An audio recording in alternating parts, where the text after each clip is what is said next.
Notre Dame looked good. Notre Dame looked really, really good. College football is back, baby. Arizona State, what's going on? You're self-imposing, but I see Herm Edwards, the coach that cheated and lost, is back at ESPN, and he's talking integrity. Don't at me. Starts now.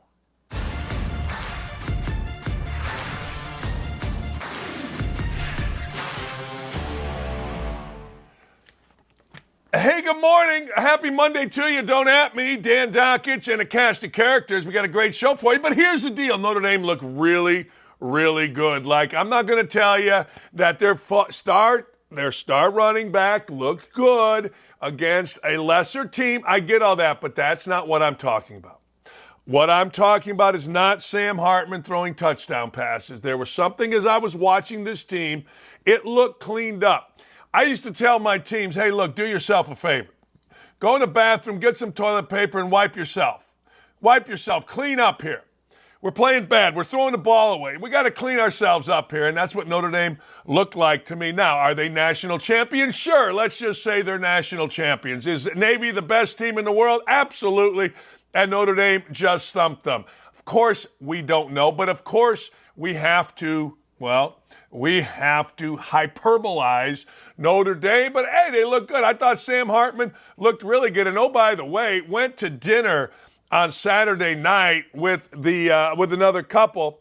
My buddy Cam Safali, huge Notre Dame fan. They watched the game, and his wife was all a tither over Sam Hartman. So not only is Sam Hartman slinging the caca, not only is Sam Hartman going to be ad nauseum, unless he gets hurt, the Heisman Trophy leader all year long because, well, it's Notre Dame. But now the women, the MILFs of this world are all over Sam Hartman. Good luck handling that. You know what I'm saying? Good luck, Sam. There's a lot going on there, particularly when the MILFs are coming at you.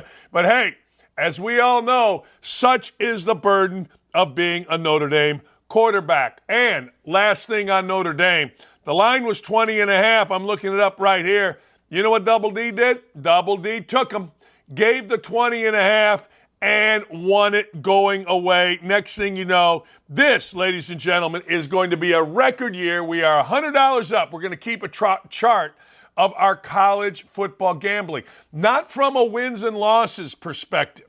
We're going to keep it from a money won or lost perspective. And right now, we are up $100. I think we bet 110 minus 20. I'll have to look it up. But we are up, ladies and gentlemen, $100. If this keeps going, I don't know what to tell you. Hey, we got drama in college football. You know, I really liked Herm Edwards when he came on my radio show. In fact, I said, hey, Herm Edwards is awesome.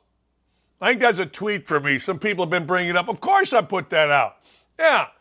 And then I saw him around ESPN. And then he's a mouth. Oh, you basketball guy, you know, always this crap. And I always go to this. Would I want to play for that guy? Would I want to play for him? Gene Cady came to my house, I would want to play for him.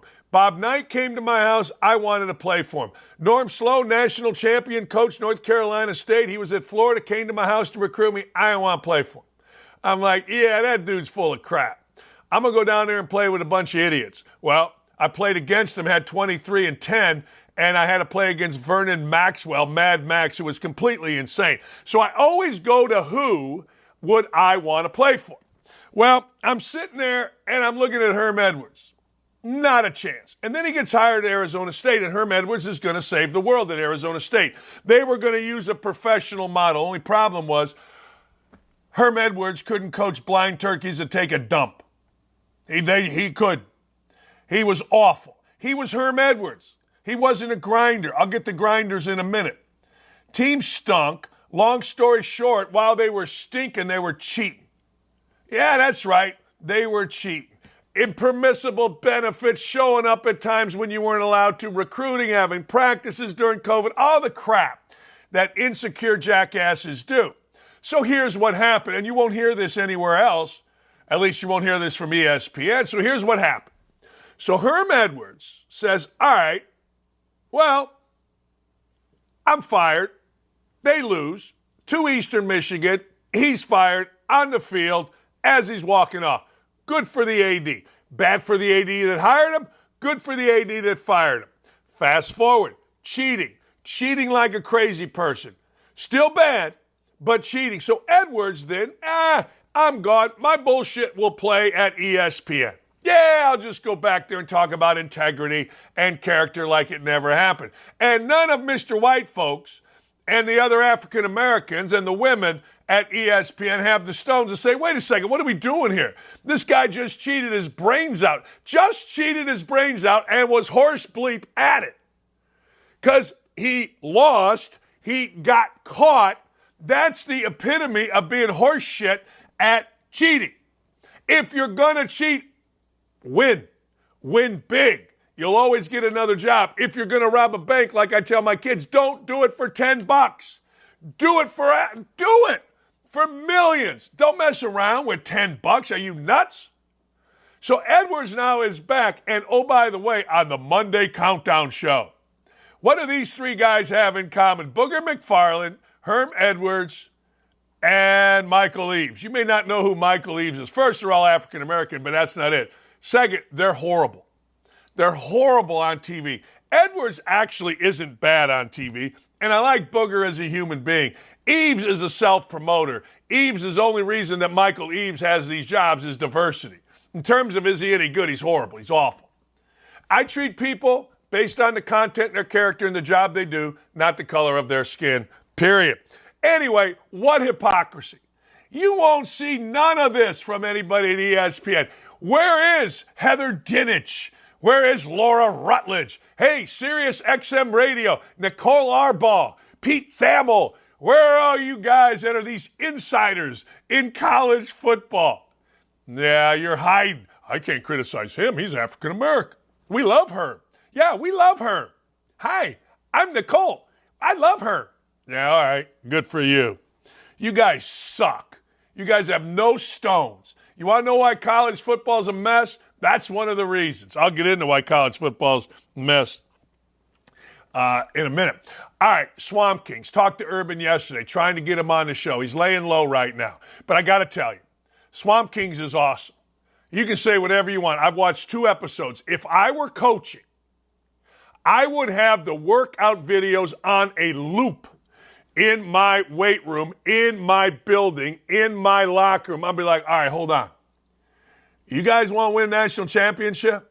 This is what you got to do. You guys want to win a conference? This is what you got to do. You're not doing this. The energy, the enthusiasm of the lift, the workouts, the Navy SEAL workouts, the toughness, the leadership of Brandon Seiler. Now, here's the other side. Well, it's a puff piece on Urban. Oh, kiss my backside. No, it's not. No, it's not. It's showing you what was going on. Look, you guys got all excited because Michael Jordan's such a competitor. Michael Jordan, oh my God, Michael Jordan could be, his dad got murdered. He was with bookies. He gambles incessantly. He doesn't pay. He's been kicked out of numerous country clubs in Illinois and around the country. He had numerous affairs while married, and you all didn't worry about that. You all didn't care about that. Because he's on the right side of the media. Because you have this idyllic version of Michael Jordan. My version of Michael Jordan is I kicked his ass in a basketball game. I kicked his ass harder in a golf match. He owes me $6,000, and he's a Welch. But you guys love Michael Jordan. Oh, my God. Oh, The Last Dance was the greatest thing ever. It didn't talk about his numerous affairs. It didn't talk about his gambling with bookies. It didn't talk about any of that. Why is it that you are mad because they did not go into arrests in Florida, but you're not mad at Michael Jordan's stuff that, I don't know, he was doing about 100 illegal things. You didn't care about that. He was doing them. Not players, he was. But we don't care about that because Michael Jordan's on the right side of the media. Urban's on the wrong side of the media. All right. If that's where we're at, then that's where we're at. I guess. I mean, all right, sure. But I'm telling you, if you are a coach, those workout scenes and Brandon Seiler, the captain's words, have got to be on a loop. I'd have that thing in players' ears. They would every day get a video from me on their laptops about, look at this workout. Do you want to? Do you want to, ladies and gentlemen, win? Win big? Win national champions? Or be a slap? What do you want to do? Because if you want to win a national champion, this is what you got to do. Period. Now, I don't know what the next 4 or 5 episodes is going to bring because I'm going slow with this. I have a tendency to just binge watch, but I'm loving this. I'm absolutely loving this, and you would too. Oh, my God, they don't talk about Urban and the team. Shut up. Shut the living hell up. This thing is awesome, and the culture of work, the culture of winning championships, the pressure that Urban put on those teams is a masterclass for coaches. Like, you can be soft all you'd like, and maybe that works for you. I don't know. But what are you trying to get done? Urban Meyer was there to win. You guys can say whatever you want. Well, this happened or that happened. I don't give a damn. Urban's on the wrong side of the media right now.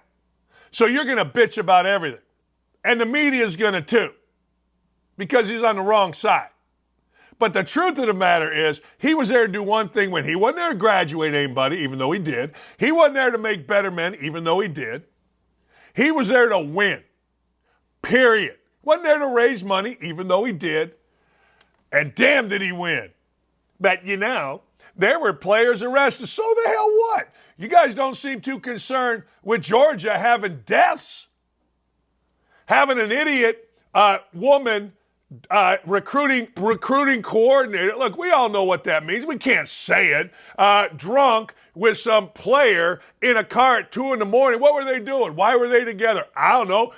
Did the guy come because she was his recruiting coordinator? I don't know. We don't seem to be mad about that stuff. We don't seem to be angry about that stuff. But Urban Meyer had a player arrested. Aaron Hernandez played for him. So you can't show what actually happened at Florida. You've got to show that according to the little slaps. Bah! Get out of my face. USC rolled. Some guy named Zachariah Branch scored himself a couple touchdowns. Electric. Reason I bring it up. USC is going to be all the rage because of this. Do you know that not since 1975 has anybody won back-to-back Heisman trophies? In fact, it's the only time it's been done. It's been Archie Griffin. Tebow had a chance, Manziel. A bunch of guys had chances. Caleb Williams, to me, seems to be the guy with the best chance. This would be interesting if he could do this back-to-back. There's always been some type of jinx here. There's always been some type of thing here. Some type of thing, all right, that gets in the way of a guy winning back-to-back. Not sure what it all is. I haven't done the research on it. Manziel wasn't as good. The publicity. Tebow's team lost, guys step up. It's hard to win a Heisman Trophy once, much less twice. But this kid has a real chance because the schedule's horse bleep. He's on the right side of the media. Everybody loves him. And away you go. That's it. So we shall see. The Dallas Cowboys. The Dallas Cowboys traded for Trey Lance. Now, Trey Lance, I don't even care, because the San Francisco 49ers just keep winning. The San Francisco 49ers, I swear to God, could win with me at quarterback. I can hand it off. I can't throw. I got the bad right wing. But seems like anybody you throw in there, including Brock Purdy, is going to take you to, at minimum, an NFC championship game if everybody can stay at least a little bit healthy. So what they do, they said, hey, all right, here's the deal. We're going to move up, and we're going to take Trey Lance, the new age quarterback. Trey Lance was the 3rd overall pick in the NFL draft. Now, I'm going to say that again. We don't even know who the hell Trey Lance is. But Trey Lance was the 3rd pick, got traded for a 4th round pick. Here are the players: DeMar Chase, Jalen Waddle, Devontae Smith, Justin Fields, Micah Parsons, that were all taken after Trey Lance. That's right. I said it. I meant it. After Trey Lance. So it's a big mistake. So John Lynch and the fellas, Kyle Shanahan et al., admitted we made a mistake. We move on. Look, here's the deal. Now, I want you to understand this. When the draft, 2 weeks before the draft, analysts always say, that's crapshoot. You're lucky if you get a couple starters. That's crapshoot. You don't even know. A lot of number ones didn't make. A lot of number 2 draft picks didn't make. It's crapshoot. All right. But that's what they say because that's what idiots say. Here's the deal. Once the draft happens and you make the pick, those same people that are saying, well, it's crapshoot, are bitching, whining, and moaning. I mean crazy bitching, whining, and moaning about the guy you picked if he doesn't work out. And rightfully so. I mean, we get it. This is big boy business. But I've always gotten a kick out of it. I've always gotten a kick out of this is a crapshoot. Oh, man, it's a crapshoot. God, it's a crapshoot. Well, all of a sudden, what? Say what? He didn't work out. Well, then the list comes, and you're seeing the list right there. There's always a list of failure. Next time a coach that you like and you have followed gets fired, check out the list. You know it yourself. If you've ever been fired, I've never been fired, but if you've ever been fired, they go through the list. Well, you did this, you did this. That's what they do in the paper. Like when I left Bowling Green, all right, contract was up, told them I'm moving on. Want to get back to big-time basketball. Lost momentum in my program, I'm moving on. Some biggin, lady reporter, made the list. Well, Dakich got a technical and got kicked out in 2008. Well, in 2002, Dakich did that. That list is still being made on me. And I get a kick out of it. Hey, look, Trey Lance, good luck. I don't think this is a shot in the bow at Dak Prescott. Trey Lance couldn't beat out Brock Purdy. I think, though, this is pretty smart if they use him this way. You play against some running quarterbacks when you're the Dallas Cowboys, particularly Jalen Hurts. Who better to practice against than a guy that's athletic and can move around? That's why I would have picked him up. I would have picked him up, we call it on the come. A chance. But he could play the guy that you're playing against better than Cooper Rush or any of these other guys. It's a pretty good move. I ain't mad about it. I ain't mad at it even a little bit. Oh, man. Hey, look at me. Look at me in the face. Look at me in the face and repeat after me. Just say no. I'm going to say it slow. Just say no. No. All right? Here's the deal. Biden, alcohol czar. I didn't even know we had an alcohol czar. But we have an alcohol czar. Biden has a new war on beer. That's right. We have a war on beer, Otter Creek, Ruel Miller. We got a war on beer, people. I know this is going to blank off old Gritty. Listen to this. Biden's beer czar has no business advising guidance on alcohol consumption. This is who the Democrats are. They want to control every aspect of your life. 2 beers a week is what the alcohol czar is saying. It's a Canadian thing. Let's not forget JFK snagged 1,200 Cuban cigars just hours before banning all Cuban products from the United States. Serious business. Serious business. Like, this is insane, right? This is nuts. We're going to ban and go to 2 beers a day or a week. Let me tell you something. Tomorrow I might drink 2 beers on this show just to stand up. I mean, what are we actually doing here? I'm going to read you a next story about Fagua. I don't even know what Fagua is. But they want to take your pizza ovens. They want to take your butane. They want to take basically everything. Now they're trying to take your beer? Look, I understand people get dug in. They get dug in on political issues. I've said to family members, look, I'm not going to change my mind because of you, and you're not going to change your mind because of me. I get it. And I got no problem with it. But I think we can all agree. When the government steps in here and says, hey, here's the deal. We need 2 beers a week. Period. I ain't doing it. No, I ain't doing it. That ain't even in the realm. They should be voted out of office. If you've ever needed a reason to vote these idiots out of office, this is it. Instead of combating rising crime in New York, I've said this forever, and I've been called all kinds of names. You can call me anything you want. But Eric Adams, the mayor of New York, I have zero respect for. So when I have zero respect for those of you that watch this show, what happens? I can't stop ripping you. I'm sorry, I cannot. And I have no respect for Eric Adams. Remember, Eric Adams is like your neighbor that put out that whole thing about, well, you know, we're a sanctuary city. Love is love. All lives matter. Nobody's illegal. Everyone's welcome here. We all had it, right? We all had it. And don't at me, that's exactly how your damn neighbor talks that has that up. Even if he's married with 17 kids and a longshoreman. So the sanctuary city, I got a neighbor right here. No one's illegal. All are welcome except when they show up. So there is a massive problem in New York City. I mean massive. I mean crazy massive problem with immigrants. Immigrants are staying in $350 a night hotels in New York City, right? Proponents of the state government move say New York City authorities are overreaching by essentially trying to close farms roughly 100 miles away from the city.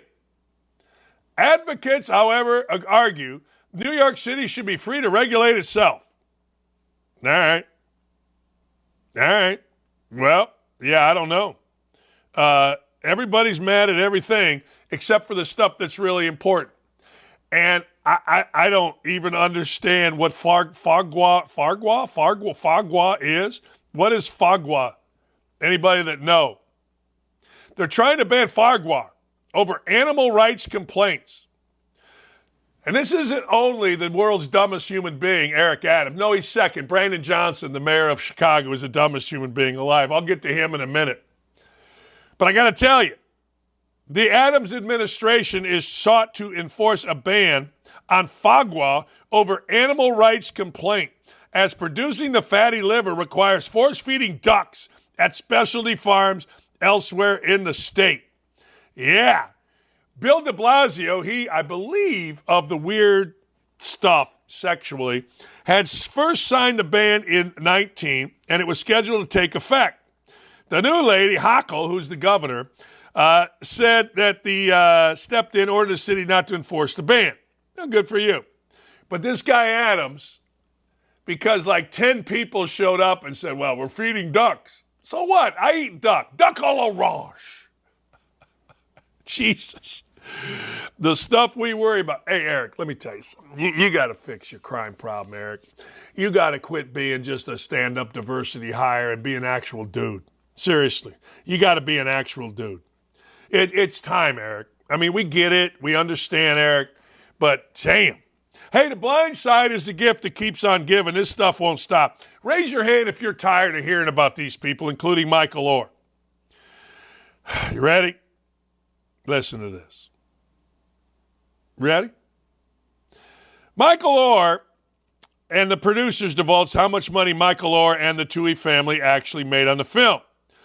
After Oher alleged he was never paid.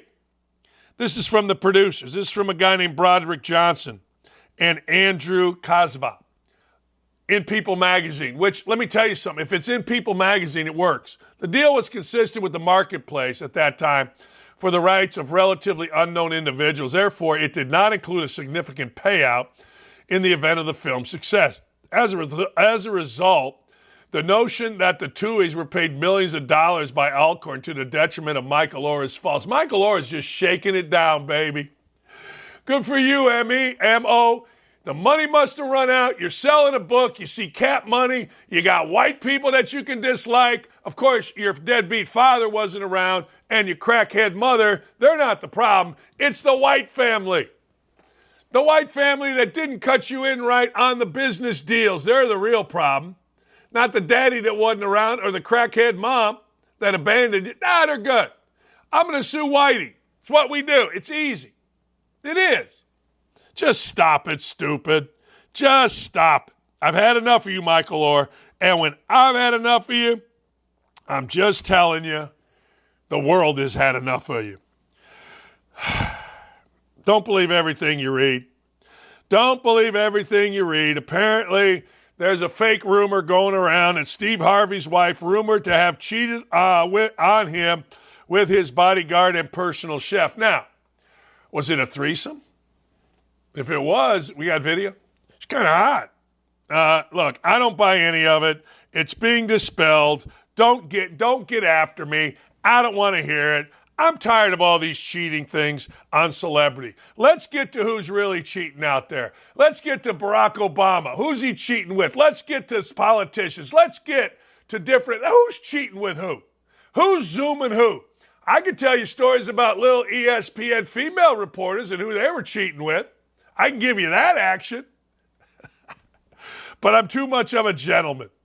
I'm too much of a damn Oh, wait a second. What are those eyes? What are we doing there, baby? Okay, baby. All right. I see you. I see you. Hey, by the way, before we go to break, the Fox show last night, OutKick on Fox, sensational. Congrats to my friends Clay and Charlie and Tommy. Sensational show. Finally, you had a show that actually, relative to sports, tells it like it is. Of course, Riley Gaines was on there. She was terrific. And his Cantor Freedom on there. The only thing it was missing was me. You put me on there, that show's going through the roof. All right, we got a monster week this week. Sage Steele's going to join us. I think Urban's going to join us. We'll see. Trying to lay low, and I ain't mad at him for it. Football is back, but I got to tell you, look at me. Just look at me right now. All of you on the YouTube chat, all of you on Twitter, look at me. I got a guy coming on next. Man. I got a guy coming on next to save 17,000 Afghanis on the ridiculously idiotic Biden pullout from Afghanistan. He saved 17,000 people. Think about that. He saved a packed assembly hall. And while you're at it, like and subscribe, will you? It's the polite thing to do, damn it. Now let's get going here. Retweet, tweet more. Who you taking, Florida or Utah? We'll get into that. Hey, without Anthony Richardson and his 6 for 17, how's Florida going to exist? I got 2 words for you, Anthony Richardson. He's fun. Could be he sucks. Could be he's inaccurate, but at least he's fun. All right, I can't wait. Stay right here. Tell your friends. Let's go. I'm rolling today on a Monday.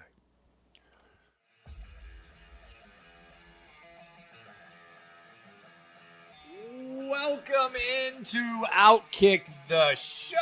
I am Clay Travis, your fearless leader. I am going to continue to argue that sports is one of the great unifying forces in all of American life. ESPN is a sinking ship. Democrats are now the party of the white, woke college graduate. We live in a land of participation trophies. You gotta lean into the turns. You really gotta lean into the turns. Very difficult to go back-to-back years in the NFL with the number 1 overall pick.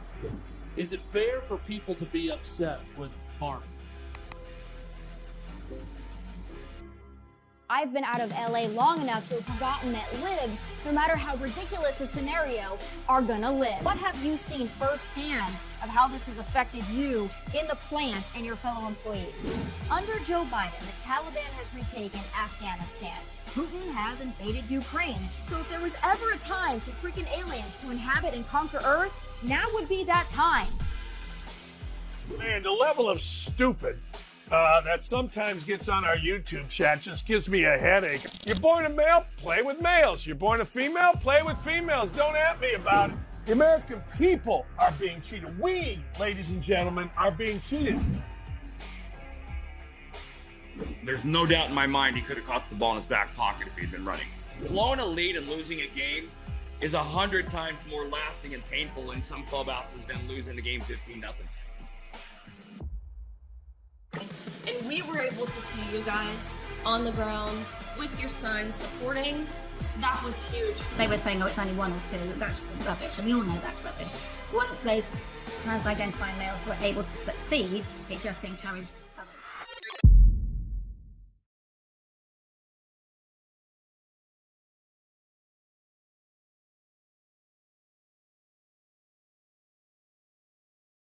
Hey, if you haven't taken your shot with DraftKings, what are you doing? College football starting, professional football is starting, at least in the great state of Indiana. In most states, DraftKings is legal, and it is really, really easy. You begin by depositing as little as $5. That's $5 into your sportsbook account. Make your first bet of $5 or more on any game, and I'm going to tell you right now, I'll give you something to bet on this weekend. It includes Utah. Here's a kicker. Not only do you get any cash winnings from your bet, but you'll instantly pocket $200, ladies and gentlemen. That's right, a $5 bet gets you $200 in bonus bets, win or lose. All you got to do is go to DraftKings.com. Look, you got to be 21 or older, so don't be some kid out there playing with your mommy's account. Be a 21-year-old, be an adult, get to the site, and if you got a gambling problem, call 1-800-GAMBLER. I'm on DraftKings every day. Not that I bet every day, but I sniff around every day because it's fun. Be responsible, though. All right, welcome back. Ladies and gentlemen, I like tough people. I do. My father, very tough. My coach, Bobby Knight, really. I just like tough people. I don't like bullshitters. I'm sorry. I know I'm swearing a lot today, but I'm kind of fired up. Chad, I want to make damn sure that I get your name right. I'm going to take a swing at it. Chad Robichaux, right? No? I've heard it that way before, but no, Chad Robichaux. I knew that. I did. They told me it 5 times, but I, like you, have been hitting the head a lot, and I swear to God, my producer only told me 16 times, and I can't figure it out. But, Chad, hey, thanks for coming in. I really appreciate it. All right, I got to ask you, you're an MMA fighter. You're an American hero. You saved 17,000 folks in Afghanistan. But you know the frivolous world we live in. We're talking about Zuckerberg against Musk. You've put a group together to train, I don't know, you train Musk, put him in the cage. What do you think? At first, when I first heard this, I'm like, this is crazy. I'm not into the whole celebrity fight thing. But the principle behind it, the fact that they're, fighting over free speech and freedom that, my friends have fought for, and my family has fought for 80-something years, and I've had married friends fighting for. I deal with it every day. I deal with my free speech being suppressed every day. Every Monday, my staff has a meeting. And the first thing we do in that meeting is, what can we post on social media and what can't we post? Because we don't live in a free America anymore. And you got Mark Zuckerberg, who's suppressing and censoring conservative voices and people who want to speak about truth and values and the things that America was built on. And you have Elon Musk saying, hey, this is not right. And they want to fight over it. And that's a fight I can get behind. And I think Zuckerberg needs his butt beat over this, over impeding our free speech, and I want to be part of it.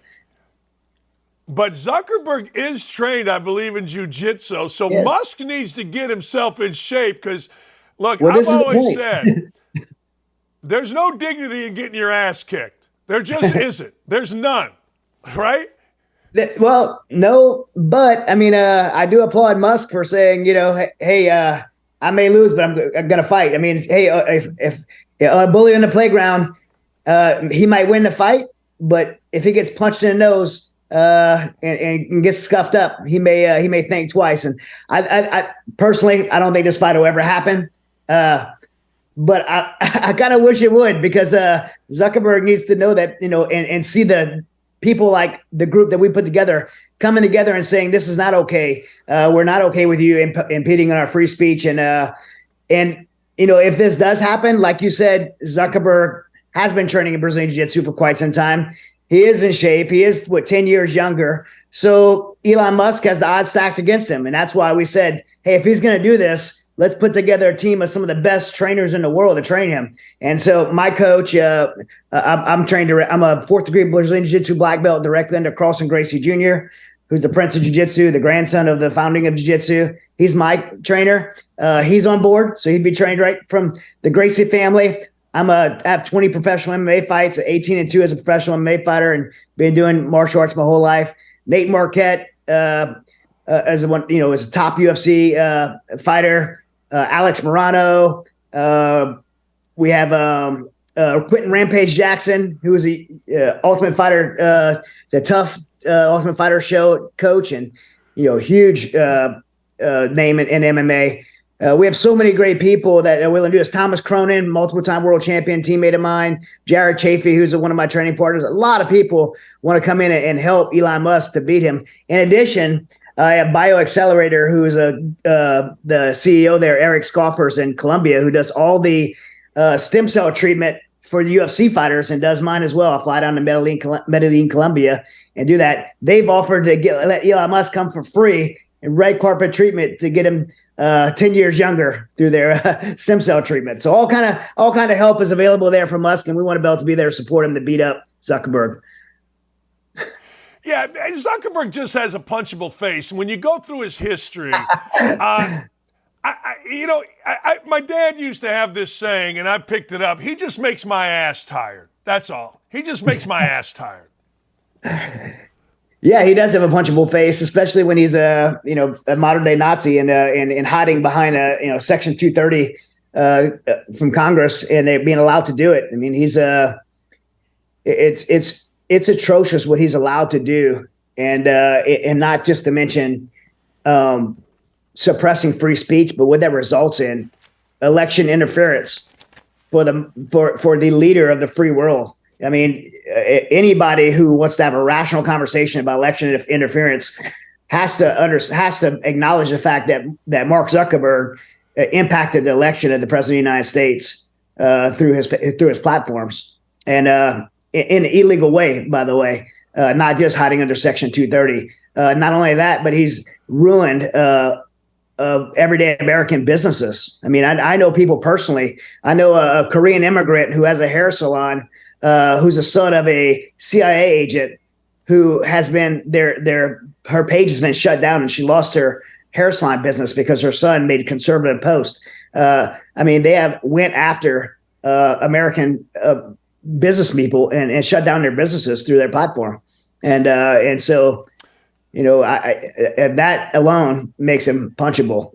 And if we could give Elon Musk a good punch and a good ability to beat him, and this actually happens, which, by the way, they want it to happen in the Roman Colosseum, which, man, who doesn't want to get behind a fight that happens in the Colosseum? Although, I hope they have some undercard fights and let some guys that are, professional trained fighters get in there and fight in the Colosseum too, if that actually happens. Hey, Chad, we have, in my opinion, a disaster as a president, and his initial disaster was a couple years ago with getting folks out of Afghanistan. You were a civilian, I believe, then. You helped save 17,000 people in Afghanistan. We left behind all kind of stuff. It was an early precursor to the complete insanity that is this Biden administration. Tell your story about being over there when, it was complete chaos in Afghanistan. Well, yeah, I mean, what initially prompted me is I did 8 deployments in Afghanistan.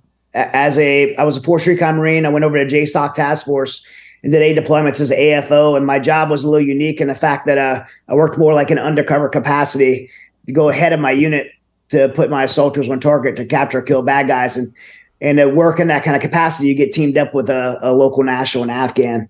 And in all 8 of my deployments, for continuity purposes, I was teamed up with the same person. His name's Aziz. And Aziz saved my life multiple times. We did hundreds of missions out in the mountains of Afghanistan or across the border in Pakistan, and was extremely successful at our job. But through those years, we became very close friends. I held his babies when they were born. I lived in his home.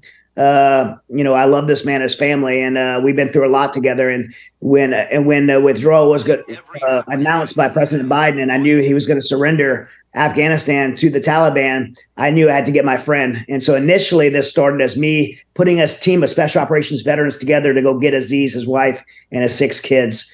And, as we moved forward to do that, things began to come together. I believe, by the way, this is a miracle orchestrated by God. I'm not smart enough to pull this off, but all the resources, doors were open, and we were able to go in and through this complete miracle, we were able to rescue Aziz's family, his wife and 6 kids, plus 17. We stayed and rescued 17,000 other people.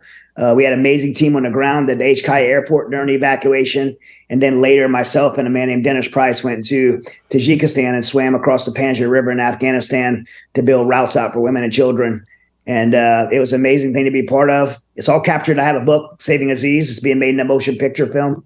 And that captures this incredible story of so many incredible people that came together to make this happen. I keep getting, the credit for it, but the truth is I'm not smart enough to do it, and God orchestrated it. So many amazing people came along to make it happen, and I'm very happy to it's captured in a book and coming out in a film here soon.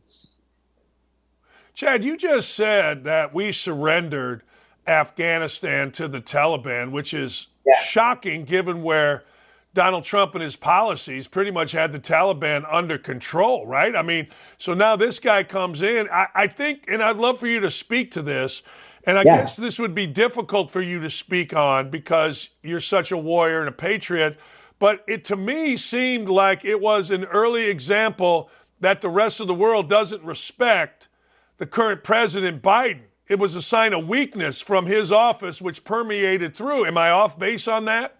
No, you're 100% right. First of all, I think it's fair to have the other side of the argument that Donald Trump did start, and I was a surrogate for the Trump campaign. So I'm saying that from someone that was on the Trump campaign as a veterans policy surrogate. But Donald Trump did initiate the talks with the Taliban, which I didn't agree with. But the difference was that Donald Trump would have never gave away Bagram Air Force Base to the Taliban. He would have gave it to the international community, and we still would have kept a contingency there of special operations to support and advise the Afghan National Army. It was, so to speak, Donald Trump politically calling Afghanistan done. However, the difference was Biden announced a full and complete withdrawal. We surrendered Bagram Air Force Base to the Taliban, or really, we surrendered it to China and our other enemies, Iran, Pakistan, ISI. Bagram Air Force Base, people have to understand, is the most strategic place in today's current globe between Iraq, Iran, Russia, and China. And we had this base that was international community was participating there to keep the Taliban at bay in the mountains of Afghanistan. It was working. The United States' role there since 2018 had pretty much shifted to a support and advisory role to the Afghan National Army. At one point, we had 2,500 troops there. At the time of the withdrawal, we had 4,000 troops. So in context, to say that we have to leave because we had this big presence there is a lie to the American people. And most American people believed it because we were so war-worn of 20 years. But the truth is we have 2,500 troops all over the world. I can name 10 places right now that we have 2,500 troops. We still have 80,000 troops in Japan since World War II, 40,000 in Germany since World War II, 35,000 in South Korea since the Korean War, on that 38th parallel, keeping the North Koreans from going over. So having 2,500 to 4,000 troops in Afghanistan isn't being part of a long-term war. It's part of preventing wars. It brings stability. When America has strong contingencies around the world, we bring stability to those regions, and that kept stability in the Southeast Asia region. So it's super important for the United States to maintain that role there and support and advise the Afghan National Army. Everyone knew, including Biden's generals, his intelligence advisors, the 12 diplomats on the ground that sent the dissent cable, do not withdraw from Afghanistan, especially in this way, because Kabul will collapse and the Southeast Asia will collapse. But China has influence over our White House. Everybody knows that to be true. And the pressure is put on the White House, and the president, against all advice, decided to do that anyway. And he evacuated our troops before he evacuated civilians, before he evacuated our allies, and before he had control of the HK Airport.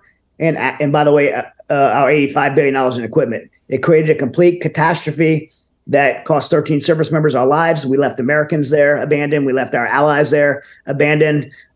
We left 40 million Afghans and 20 million women and little girls that are going to be sexually enslaved the rest of our lives, and pushed them back, thousands of years. Meanwhile, China got trillions of dollars of lithium mineral rights. They want it from the Hindu Kush Mountains. Iran's able to move oil across Afghanistan now, sanctioned oil to China, and Pakistan, ISI now, and China controls the most strategic place in the globe. So we forfeit to our enemies. So to answer your first question, why would anyone in the world respect us? And the evidence is shown in that when just after that, Putin puts 100,000 people on the Ukrainian border, flexes, and what does Biden do? He removes our U.S. troops over there. He shuts down the embassy and gives Putin the green light to cross the border. And you can see case after case around the world. Afghanistan was an example to say we have a weak president in the White House. Time to go is now. If we want to get what we want to get around the world, now's the time to act because we don't have a strong leader of the free world. Hey, last thing, real quick. What are the paddles behind you? These are, like I said, as a Force Recon Marine. Some of these are from units I was in. When you leave a Recon or Force Recon unit, instead of getting a plaque or a going away gift, you get a paddle. There's the history and tradition behind that from being in the kind of one of the fundamental things of being a Recon Marine is being in a boat team when you go through basic reconnaissance course. And in the old days, you had a paddle assigned to you. So that before you left, they would go sneak into the boat locker, steal your paddle, decorate it up, and give it as a going away gift. Nowadays, they don't have to steal them, but they make a nice paddle as a going away gift. A couple of other ones are from me being a guest speaker at a graduating class of Recon school. So yeah, very special to me. That's a big part of who I am. And my background is being a Recon Marine. So proudly displayed behind me. Hey, Chad, I appreciate you, man. I hope you'll come back because you did a great job here, and I want to hear more as the world continues to unravel, or maybe it gets better. I don't know. But, Chad, thank you. Thanks so much. God bless. Great to be on. I'll come on anytime. Man, that was a lot of fun right there. See, man, there's just some special dudes around this world, and I'm so proud that we introduce you to them like Chad. All right, we introduced you to Vivek Ramaswamy few weeks ago, and his political campaign has taken off, right? I mean, Ramaswamy was at the debates, and everybody focused on him. They're all scared of him. Man, they all just shoo, except for DeSantis. I'll give DeSantis, Nikki Haley, and Tim Scott. I didn't really care. But you know what? Pence is insecurity. Christie is insecurity. They came at Ramaswamy. Well, Ramaswamy just got praised. Can we play this? I hope we can. O.J. Simpson. Let's hear from the juice on Vivek Ramaswamy.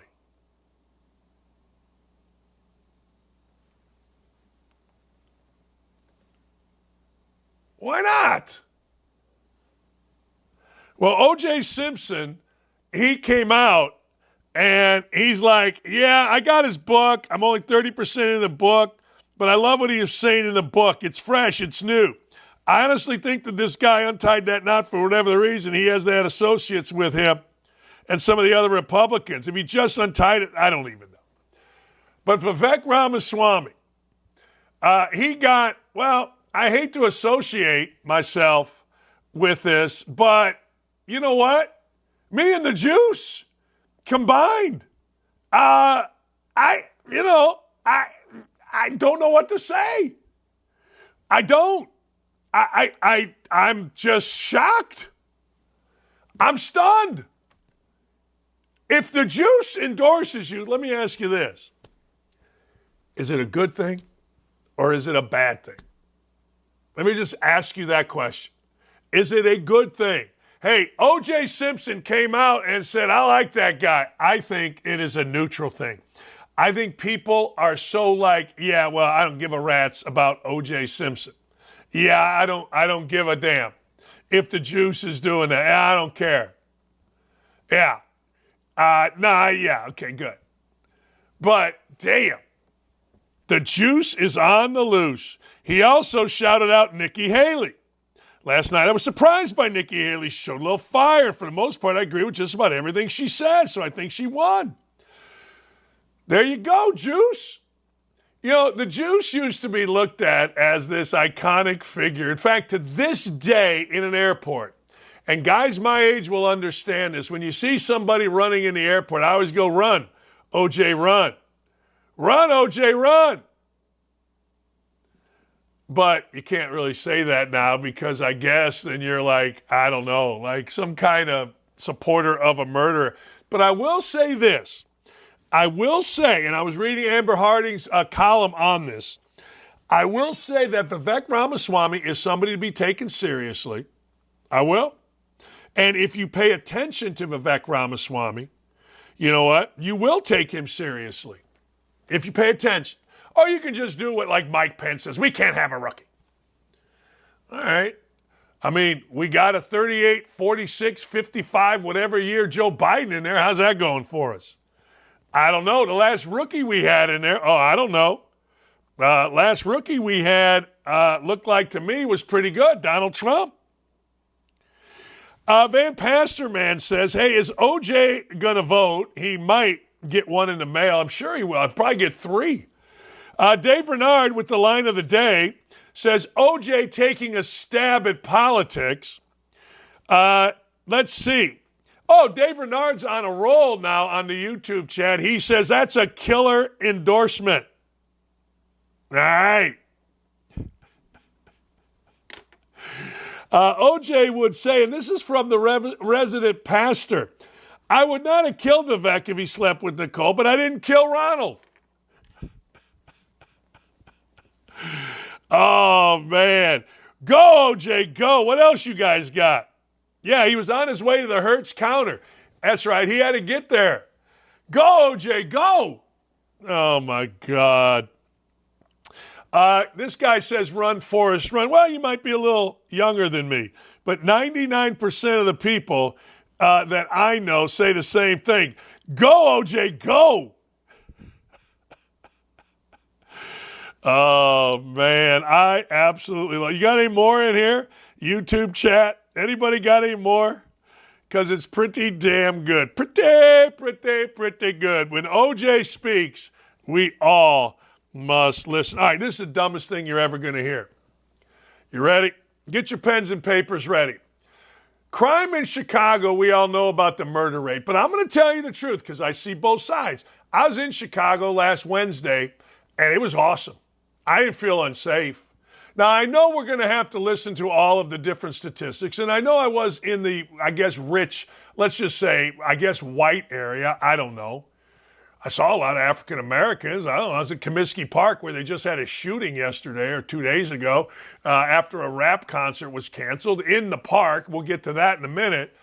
But I got to tell you, Chicago's got a lot of problems. But where I was, it was all right. Having said that, so now there's a huge carjacking problem in Chicago. There is a massive car theft problem in Chicago. So now, you know what? The mayor of Chicago, Brandon Johnson, is saying, yeah, we got a problem. So I'm going to sue the car owners. That's right. I'm going to sue Kia. I'm going to sue Hyundai. The impact of car theft on Chicago residents can be deeply destabilizing, particularly for lower to middle income workers who have fewer options for getting to work and taking care. The failure of Kia and Hyundai to install basic auto theft prevention technology in these models is sheer negligence. And as a result, a citywide and nationwide crime spree among automobile theft has been unfolding right between our eyes. Let me give you another thing. Let me just give you another side. Maybe it's a lack of accountability that's making people go out on crime sprees. Most of these kids are 18 years old. Maybe it's a lack of fathers. Maybe it's the fact that there is no prosecutor, this goes back to accountability, that's going to put them in jail for anything. Maybe people in Chicago know that the dumbass mayor is going to say, well, it's racist. It's the car dealer's fault. You kids are just being disserved. You're not being served well. You're only in it to get some bread, man. No, there's no accountability. Prosecutors suck. Because of race, the mayor is out of his mind defending his people, as he calls them. That's where your crime problem is. Hey, look, man, when you got no accountability, no one's afraid of the rule of law, you got young kids with no dads, no direction, no mentors, you got problems like this. It ain't Hyundai's fault. It ain't Kia's fault. I mean, I don't know. Maybe everybody else has more advanced safety systems, but I looked this up. Toyotas are the most stolen cars in Chicago. Why aren't we suing Toyota? Man, I got to tell you, every single time. Although I will say, Kia and Hyundai's are over half combined. Oh, man, it's never, ever, ever, ever the fault of who's doing it. I'm surprised it's not white guy's fault. I'm surprised it's not my fault. Middle-aged white dude. Got to be his fault somewhere. Damn. So anyway, maybe this is a good thing. Hyundai is committed to the comprehensive actions we are undertaking to assist customers and communities affected by the persistent theft of certain vehicles not equipped with push-button ignitions and engine immobilizers. Our dealers across the country are maximizing the number of anti-theft software installations and can be performed on a daily basis. Yeah. I just love it. I just love it. Dude could murder 15 people in Chicago, and it ain't the people's fault that did the murdering. It ain't. It ain't their fault. I mean, what are you going to do? Sometimes you got to just laugh. What else we got here, ladies and gentlemen? This is awesome. This is awesome. Every kid in America that plays sports visualizes the pressure moment. The jump shot to win the game, the 2 free throws to win the game, the putt that wins the U.S. Open or the Masters, right? The catch, the throw to win the Super Bowl. Well, a kid did it yesterday. Luis Lape accomplished something every 12-year-old. Dan Dakich, 12 years old. God, I wanted to get to the Little League World Series. Man, oh man. He hit a walk-off home run.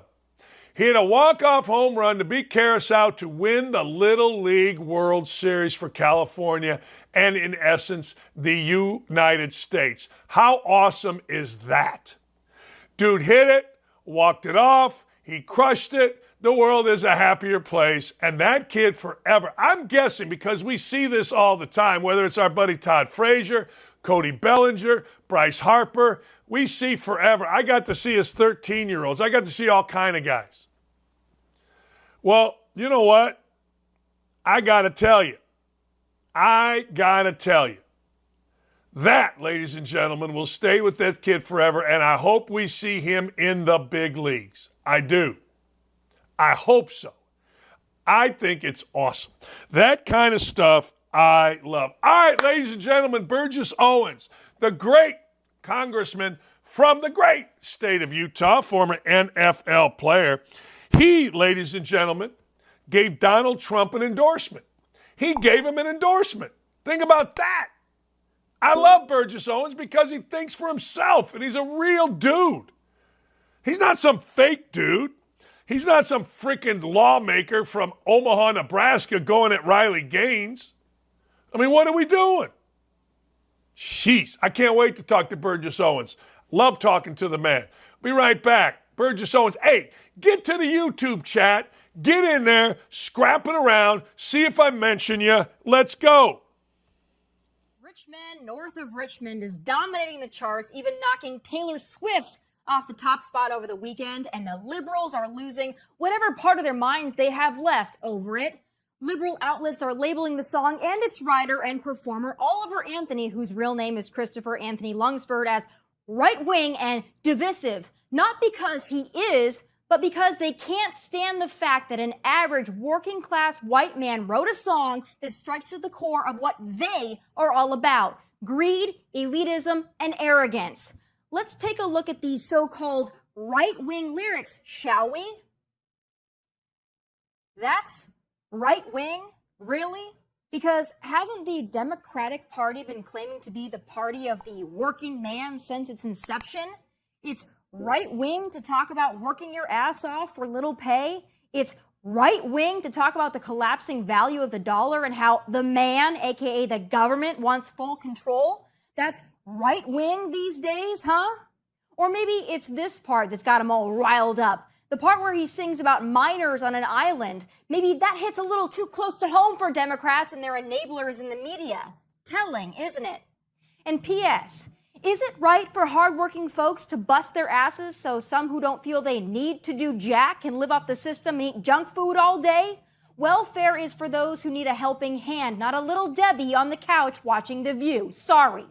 Oh, and if the part about homelessness, welfare abuse, and suicide is just for us right-wingers to care about, well, that also says a whole lot about the left wing, doesn't it?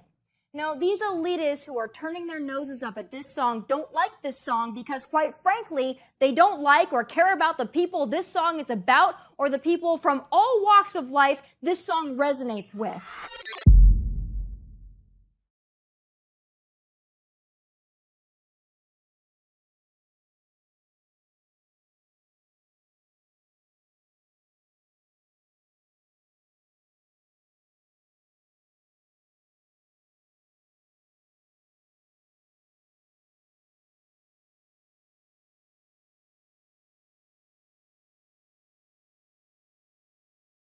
I'm very proud to call this man a friend of the show. I am. United States Representative Burgess Owens from the great state of Utah, a state that I have spent a lot of time in Paradise, Utah, at a friend of mine's whose house is so remote you got to go on a gravel road, but it's one of the great places ever. Burgess Owens joins us. All right, you're not afraid. You went up, jumped up, and gave Donald Trump your endorsement. Let me ask you two questions. One, why? Second question, are you concerned at all that he may not be able to run given the charges that he's facing? No, I'm not concerned about him being able to run. At the end of the day, that will work itself out. We do have a rule of law which says presumed innocent until proven guilty.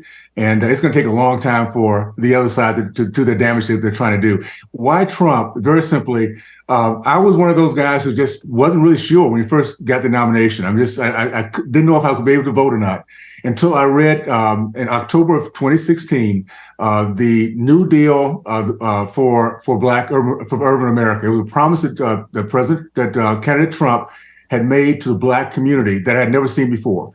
It dealt with 10 different tenets that dealt with things like safe neighborhoods, safe churches, good schools, opportunity to have jobs, to protect Black business, things that have never been brought to the place before. All these promises the Republican Party's been making, Democrats, none of them come through. Well, he kept his word. And I tell you what I'm seeing right now, more importantly, is American people, the Black Americans are seeing that he kept his word. It's been interesting because I've always had this idea, this vision that at some point the Black and Hispanic communities will come back to their base, our conservative base of family, faith, free market education. And when we did that, we'll pull our communities back, and we pull our communities back, we'll pull our country back. I never knew that Donald Trump would be the genesis of pulling our country back and our communities back. Right now, we're seeing urban America realizing the persecution of a former president, and they empathize. They're getting it. They don't like bullies. So it's going to be an exciting time, I think, for us as we start to see the Black communities, Hispanic communities come back to our base, recognize we have a former president who stands and loves our country and loves them. And we're going to really do some good things as we get back in 2024. I'm excited about it, to be honest with you. All right, let me go this route with you because I followed this, and I followed this for a long time. I know I look like I'm 29, but I'm 61 years old, and I've been following Trump. Trump only became this evil racist once he became a Republican. I go back to the days of seeing him, hell, at Studio 54, seeing him with Jesse Jackson, seeing him with Al Sharpton, seeing him give money, do things, but now he's a racist, and I got to tell you, one thing I learned, I grew up in Gary, Indiana, in and around Gary, Indiana, and one thing I learned, you can BS some people, but you can't BS African-American folks. You can't. You just can't because they want truth. And I think, to your point, we're seeing people say, wait a second, we're getting BS'd here by Biden. We didn't get BS'd by Trump. Yeah, well, it comes down to a couple of things, and that the word I used earlier, it's called empathy. It's a powerful concept for our country. We have a country that, at the end of the day, we live in our little freedom bubble until we can see things that's happening that's going to impact us, or see things that's happening to other people that could impact us. And what's happening right now is the Black community, and I think communities across the country, even Democrats, even independents, are realizing if you can persecute a person like President Trump, they have no shame. These guys have no shame. They're, I think, in a sense, kind of desperate.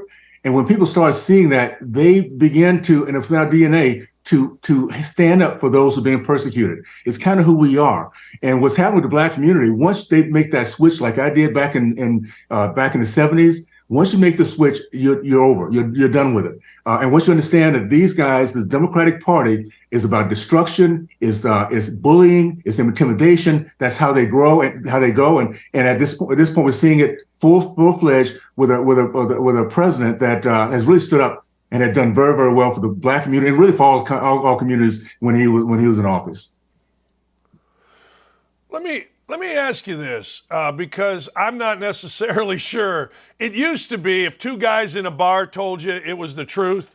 Now it's like if you see it on Twitter, it's the truth, right? So I am seeing a number of African-American folks in different cities be very vocal about standing up for Donald Trump, very vocal.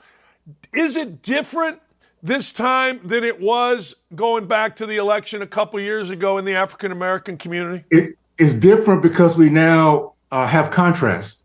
We understand what it was to have $1.75 gas. We know what it is to have a job. And actually, at the end of the day, a president who had the lowest unemployment in the history for Blacks, for women, for veterans, across the board. We had a border that was sealed up. So we had people coming across the way they should be, respecting our country, respecting our laws.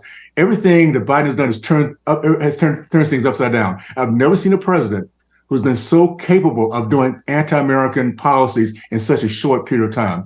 And I tell you, at the end of the day, everybody's feeling it. It's one thing to talk hypothetically about how bad things will get. When you're feeling it every single day, you can't pay the groceries, you can't put the gas in your car. You're seeing our kids being abused and attacked in ways that we've never thought could happen. This is where our country begins to wake up.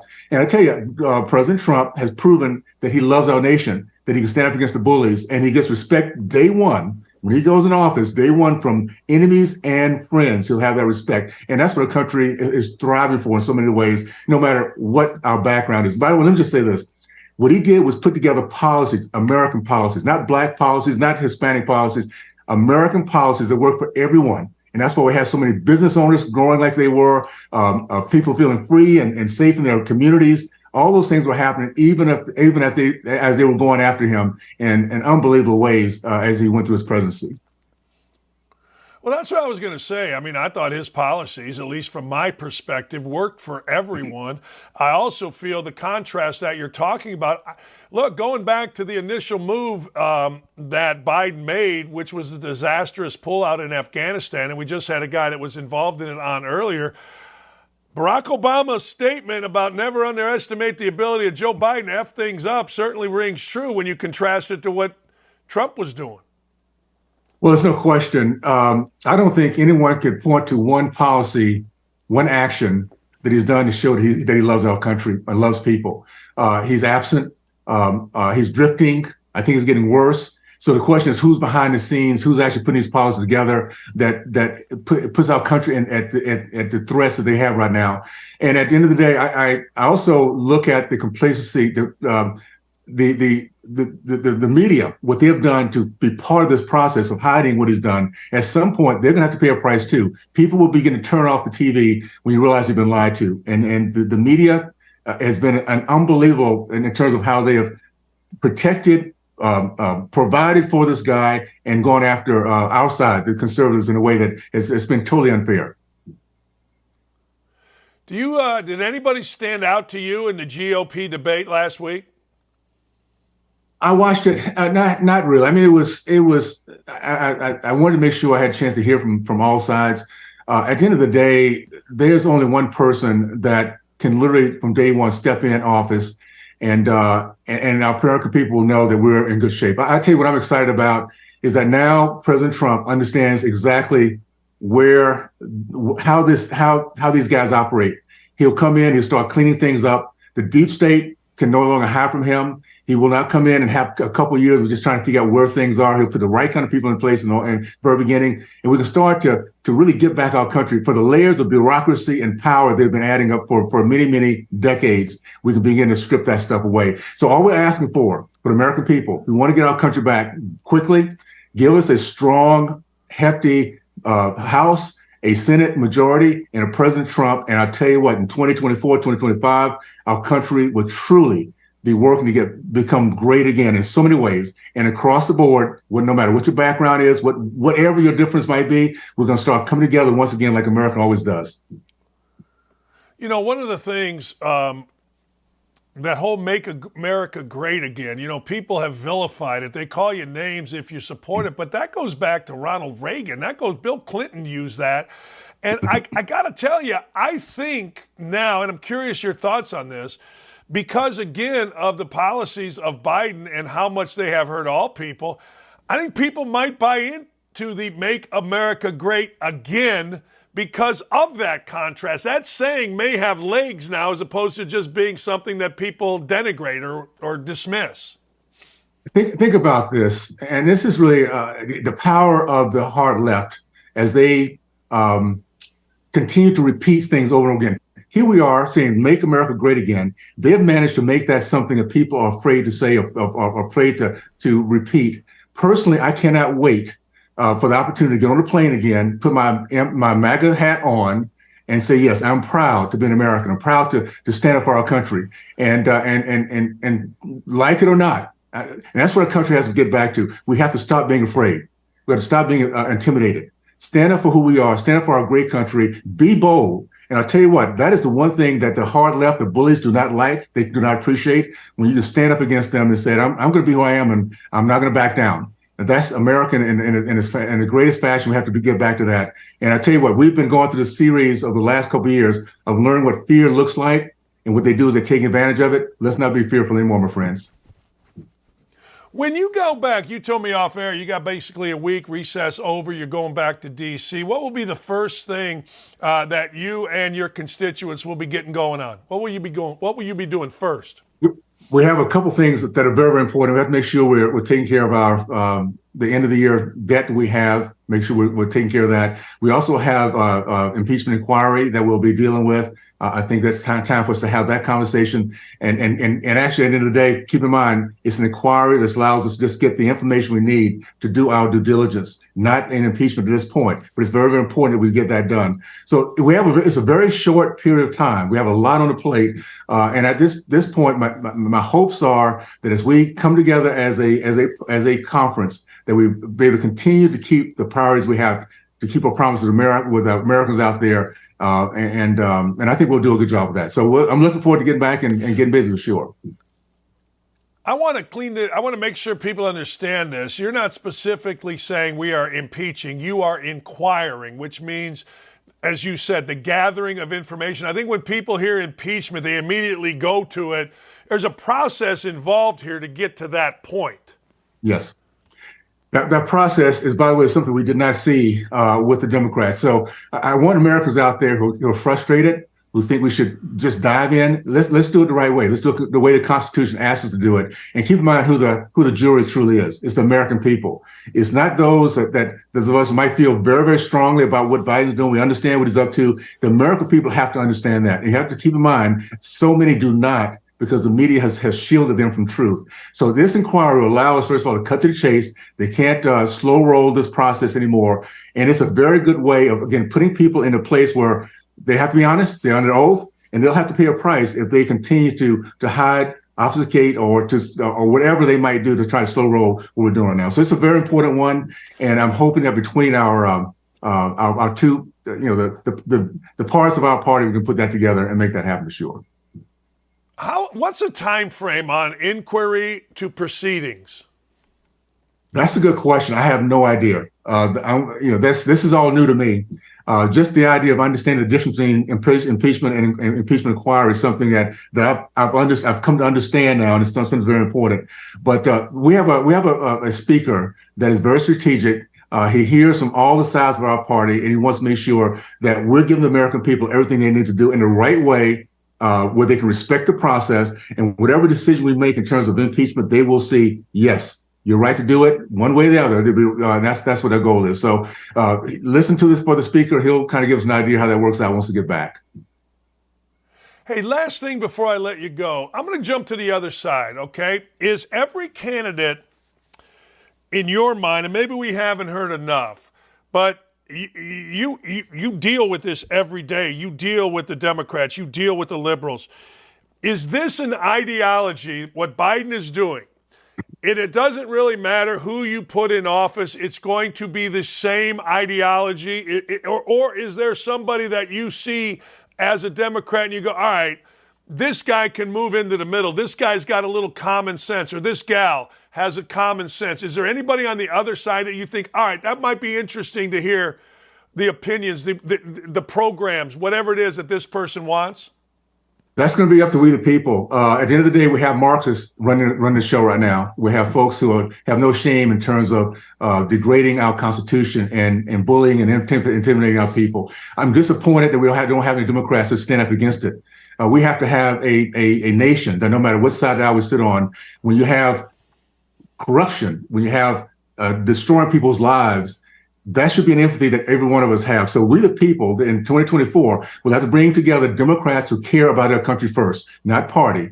We need to get away from this whole Pelosi thing where she was a dictator, pushing everybody to do the same thing across the board, and they all acquiesced. Well, we have to get past that. And American people in 2024, bring Republicans, give us a majority. And for those who want to continue to vote for Democrats, bring the right people on board that love our country first. Why and when did this start? Where everybody is like, I got to tell you, I played for Bob Knight. You played for great coaches. You know, you look at who would you follow. Like I always thought this, who do I want to go play for? You know, you had a number of coaches, I'm sure, come in. You know, you chose to go to the U. You played for, I did too. I can't imagine following a quote dictator or following Nancy Pelosi anywhere. When did it start that so many Democrats and maybe I think Republicans are a little more open-minded against each other? When did it start that Democrats just like sheep walk this line behind Pelosi, behind Biden and these people? When did this start? This has been going on for several decades. And this is, I think, why COVID is such an important thing for us, that we had a chance to kind of pull back the curtains a little bit. What happened is the Democrats got rid of the blue dogs, Democrats, those that had a love for our country. Might be different and other areas might have some differences, but they loved our country first. They loved the American people. They got rid of those guys. We have this hard left, progressive, Marxist, communist group that really hates our country, hates Israel, hates the idea of free market, faith, family, free market education. They hate every single one of them. So again, it's been a while, and then you start seeing what's been going on in the school system. How do we get these kind of leaders? Well, they've been trained through the college and high school system for a long, long time. So we now are beginning to do those things. We have to get our country back, educating ourselves, number one, giving our kids choice, making sure parents have the rights to oversee the direction of their kids, not some government. All those little areas, sitting our border, make sure we're secure, make sure our businesses, 6% of our growth is based on small business owners. They've been under attack for a long, long time. We now begin we have to start teaching the free market and why it's so important to have the risk takers like our small businesses out there making things happen. So we're in the process of giving it all back. It's going to be a while, not a long while. 2024 will be a big one for us. We can turn this thing around very quickly, but we're now finally waking up. And I think I'm very, very positive and optimistic because of that. Man, do I enjoy talking to you. I can't thank you enough for being a friend of our show, Burgess. Thank you. Thank you, Dave. Appreciate it, buddy. Always good talk with you. Look forward to doing it again soon. You take care. Yeah, man, that's Burgess Owens. Just great. Just common sense. It just astounds me how you can sit there day after day after day and watch a guy lie, watch an economy that's in the toilet. You know, you can tell me the economy's great. You can make up numbers that jobs because we lost them in COVID, but try going to the store. I bought yesterday like a 12-pack of A&W Zero Sugar Root Beer, which all of you know I love. It's my addiction. It's my thing, A&W Root Beer. It's like $9 a 12-pack. It used to be $4. That's all I need to know. And you guys, of course, instead of a discussion, you guys will lose your mind on that. Well, it's root beer. How can we get back to common sense? How can we get back to, hey, let's go and just be smart and help us? Us. And I don't even want government helping us. Just make it do your job. That's it. Just do your job. That's a big football saying, right? That's a huge football saying. Do your job. Well, let me ask you this question. Do you think that this current administration is doing their job? I don't think it's doing their job at all. You know, there's a great video out there of Biden trying to go physically at a factory worker. I don't work for you. Well, who do you work for, Joe? I mean, I'll hang up and listen. I mean, who does? I mean, I would love the YouTube chat to tell me if Joe Biden doesn't work for the people, who in the Sam hell does he work for? I mean, that's not even a discussion, is it? I'm telling you, it is the damnedest thing I've ever heard. It is uneffing believable. When you go back and you look at videos, maybe tomorrow we should have a let's go back and look at videos of Biden. The racism, the lying. You know, honest to God, it's astounding to me. It is. And we just go along with it. That's all right. That's fine. Trump bad, orange bad, orange bad, orange bad. What? What? Orange bad? Why? Well, he grabbed him by the butt. That's talk. Bill Clinton actually did. I don't know what Obama was doing. I don't know what Biden's been doing. But I know his first wife was married when he was married when they started hooking up. Yo. God dang. You know what? I've never been this frustrated. I told you I don't want to pay taxes. I've just never been this frustrated. I thank Burgess Owens. Hopefully, he will bring back some sanity to this world. Hopefully. Hopefully, he and others. It's just astounding to me. And I think it's astounding to you. All right, ladies and gentlemen, I got more for you. Stock up, baby. Stock up, stock down. This is where our crack, not on crack, our crack staff, it's a saying, people. I don't want the Indy Star saying, Dakich says his staff's on crack. No. I don't know, maybe they are. But they do a good job, so who cares? I'm on their ass a little bit about that OJ video. Get over yourselves. Anyway, Zachariah Branch, the wide receiver, came in and everybody was saying, look at this kid. Look at him. Yeah. Look at that kid right there. He got the Under Armour. He's at the game. He got the goggles. He's got all the swag, and all he did was score a couple touchdowns. That's right. He scored a couple touchdowns in his debut. So I am all in on him. Look, as a freshman, it ain't easy, baby, to come into USC. It ain't easy to go be a frickin' stud. But you know what? This guy became a frickin' stud quick. He reminds me a little of myself. That's right, I said it. Hopefully he has a better end of his career, but when given a chance at Indiana, I was a stud early. Look at him. You got to put your mouthpiece in. I don't want to see you have a problem. Charles Barkley. Charles Barkley talked about what an effing mess college sports has become. You know, Sir Charles, I'm going to text him and try to get him on the show this week.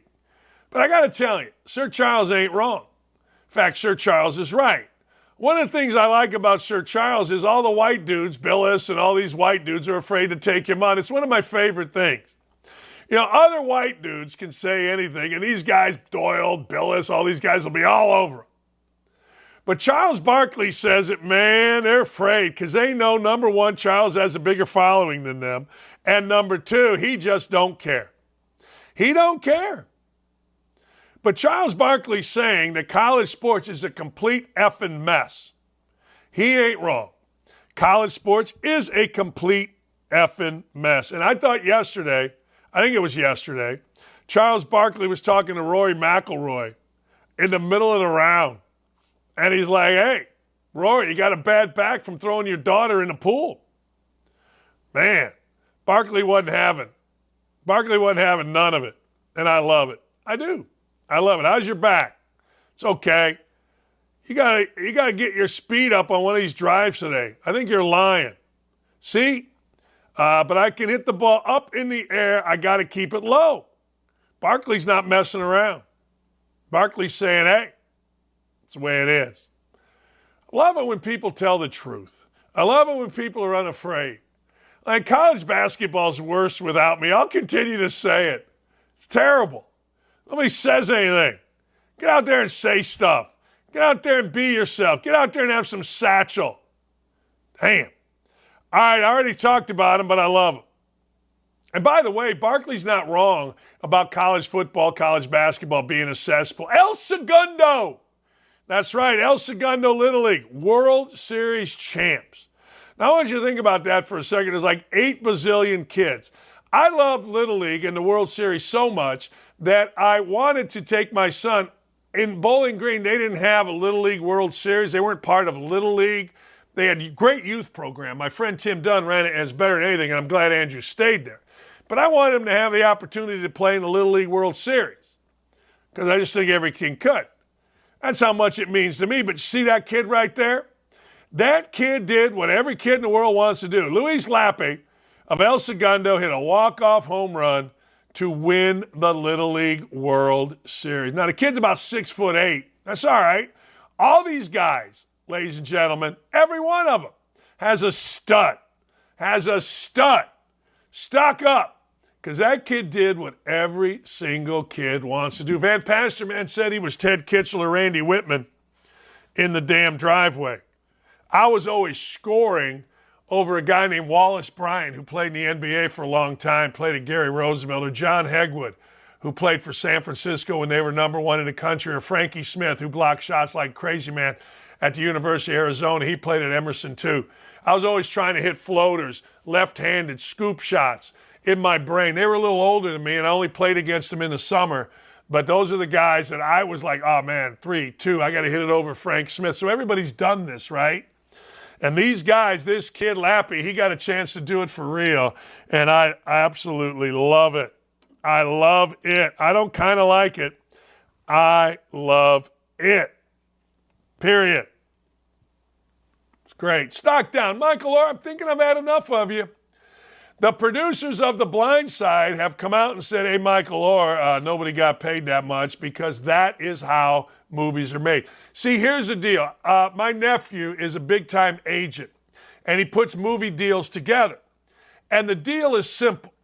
You don't pay people like Michael Oher and the Toohey family big numbers up front. Now, you want to do the life story of Peyton Manning, you're going to pay for that. Charles Barkley, you're going to pay for that.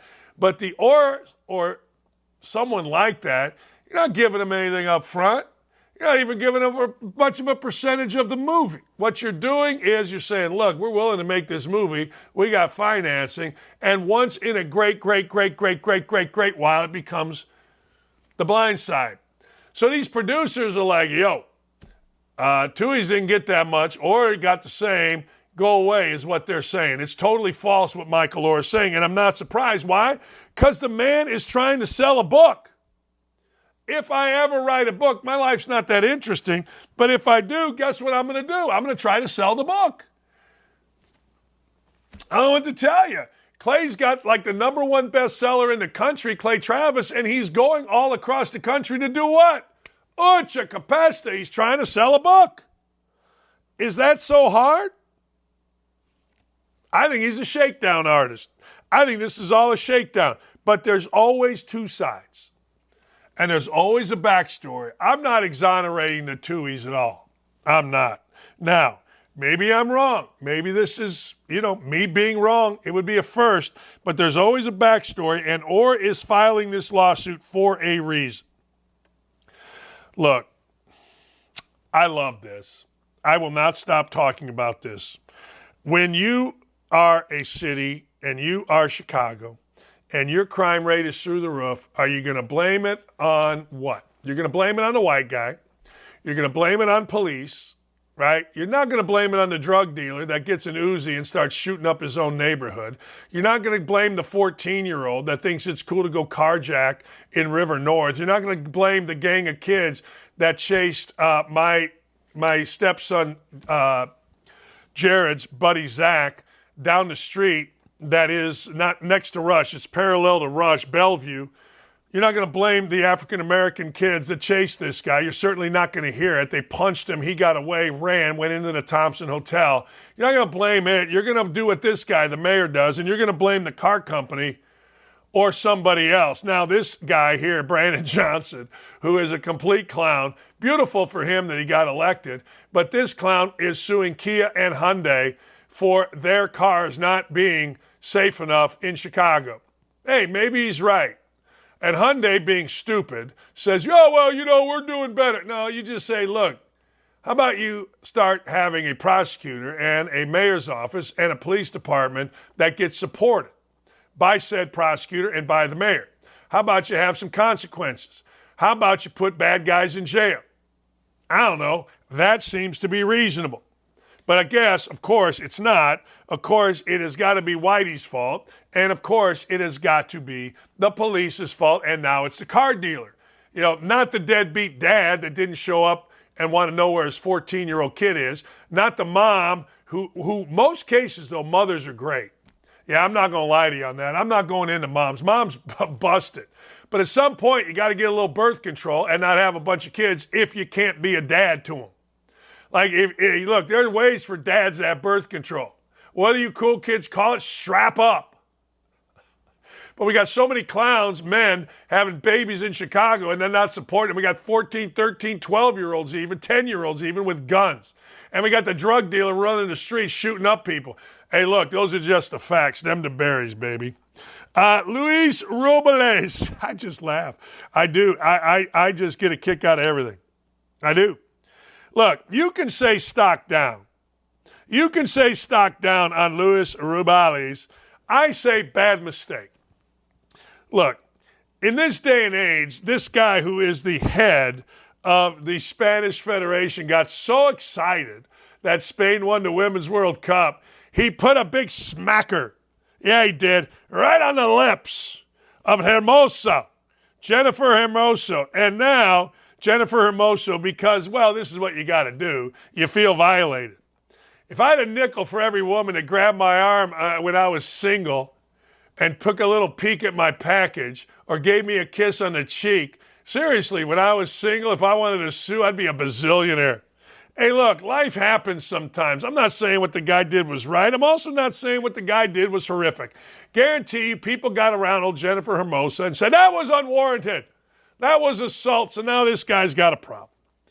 Now, the Spain's World Cup winners are refusing to play. The Football Federation is threatening legal action.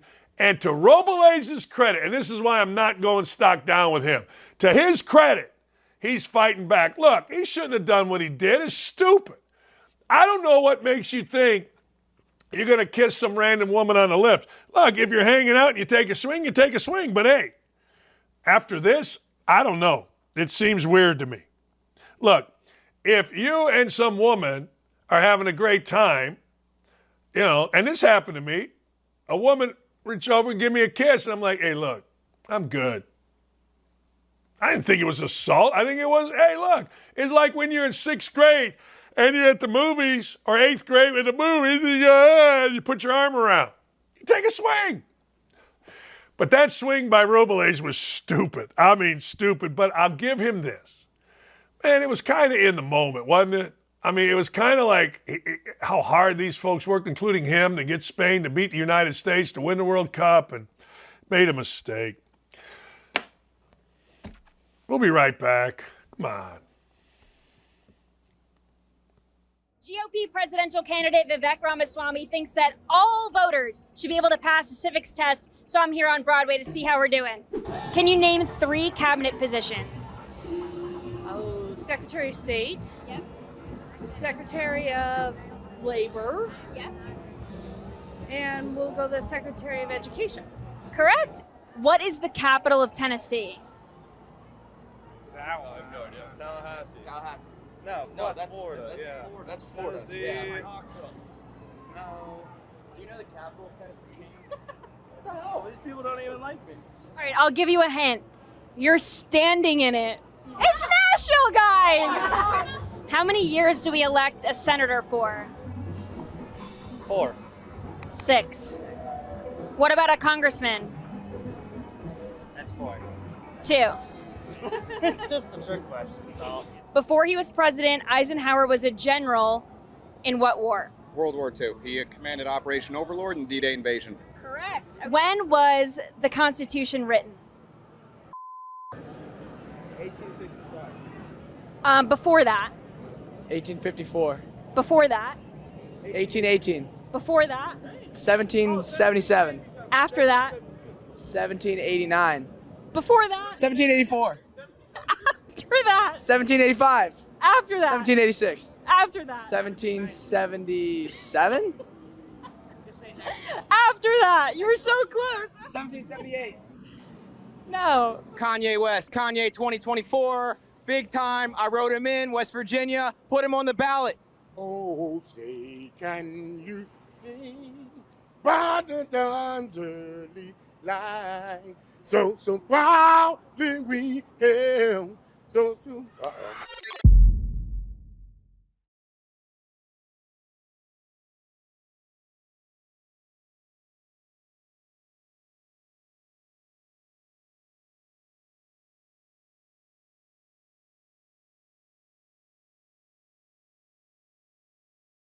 Ladies and gentlemen, what a show we have, and I appreciate everybody that has been paying attention. It's Brittany, bitch. Brittany Mahomes is blasting her critics, right? She's saying, I don't give two shits about my critics. Well, yes, you do. I got to tell you, Brittany Mahomes is starting to become like Meghan Markle. Brittany Mahomes is wearing my ass out. As my father used to say, she's making my ass tired. I get it. Your husband can throw a football. I get it. Your husband's a hero. I get it. We all get it. Who doesn't get it? We all get it. But damn, Brittany, what are we doing? Every day we got to listen to you talk about how you don't give a damn? Every day we got to see where you're mad at somebody about something? You're a wife. Go be a wife. Bill Burr said it best. You know, everybody says that housewife and mother is the hardest job there is. Yeah, compare that to, I don't know. Standing a post in Afghanistan, you're pinned down. I don't know.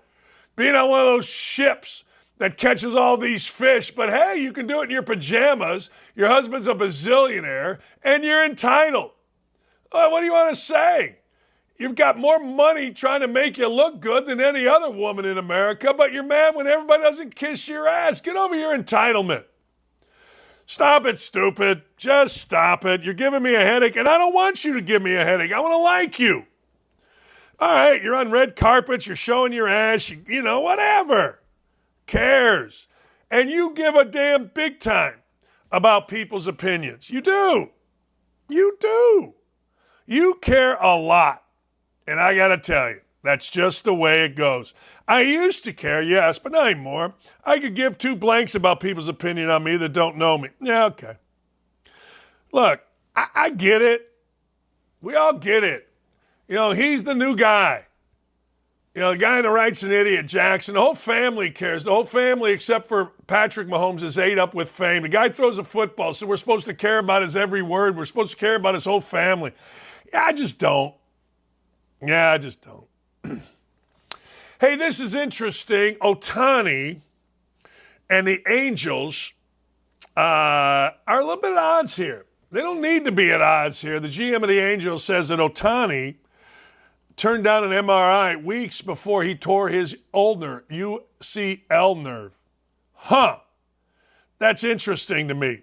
I'll tell you why. If I were the GM and I had Ohtani on my team, or if I were Ohtani and I'm up for a big contract, I got to tell you, man, I don't think I would turn down anything regarding my health. I've always said this about health. Get the best.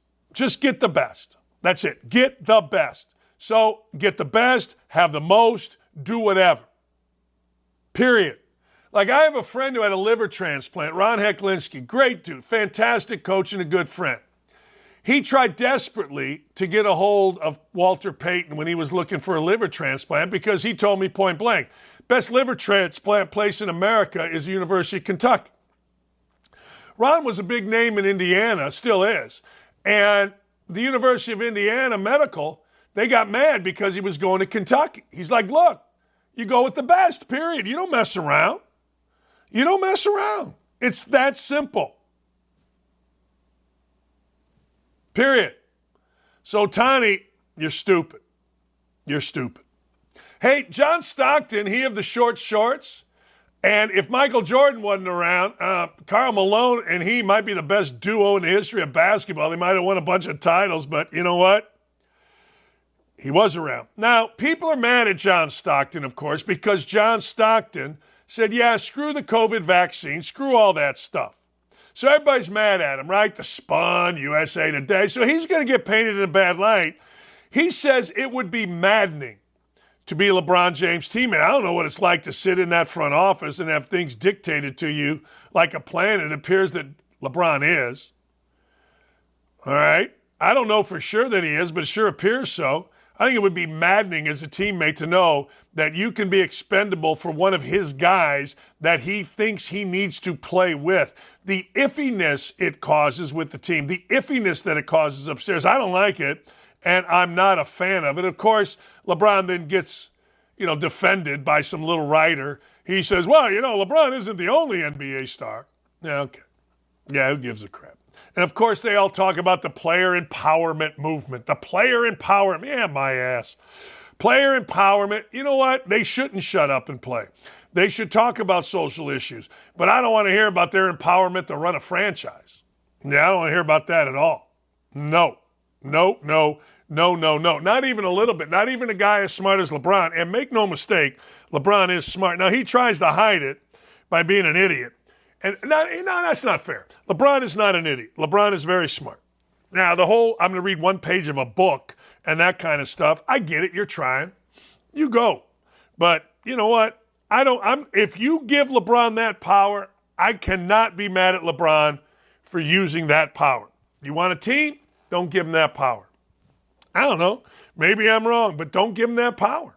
If you're going to give him that power, he's going to use that power.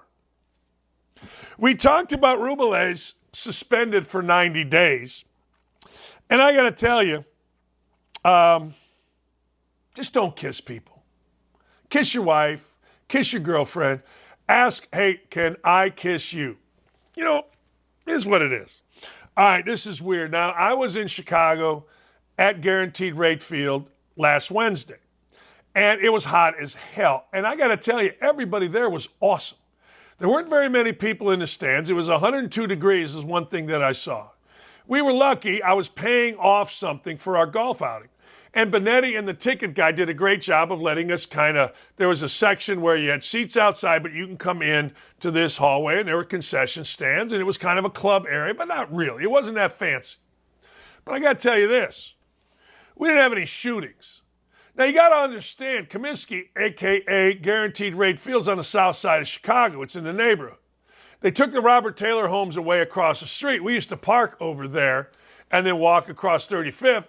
And you know what? We used to crap ourselves. We park in the McDonald's parking lot, walk across 35th, and until you got across 35th, you're like, hey, we can get shot, because there was always rumors of snipers. True story. There's a big wall in left where the scoreboard is. And rumor is they put that big thing up, that big scoreboard in left, because snipers from the Robert Taylor homes were shooting at workers as Guaranteed Rate Field was being constructed. That, ladies and gentlemen, is Wrigley. That's the friendliest place on earth.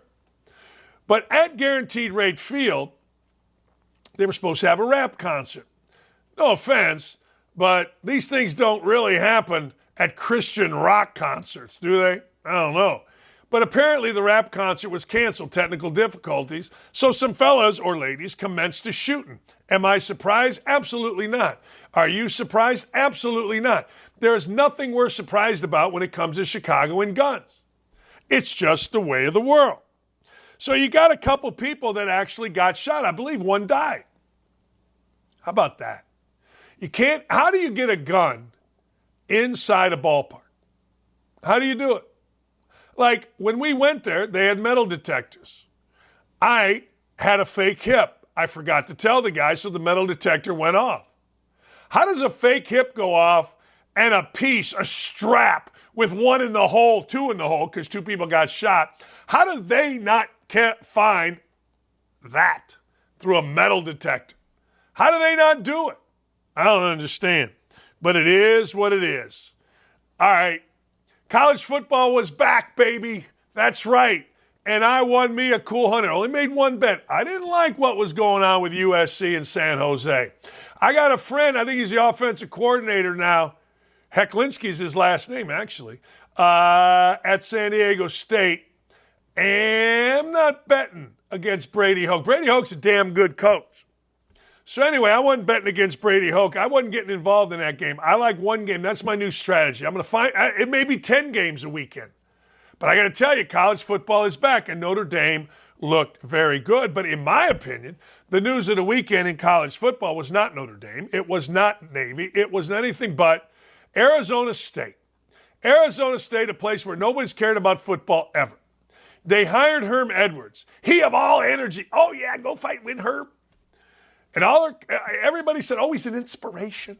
Laura Rutledge and Heather Dinich and all the little girls and boys at ESPN, he's an inspiration. And Herm Edwards was going to the desert.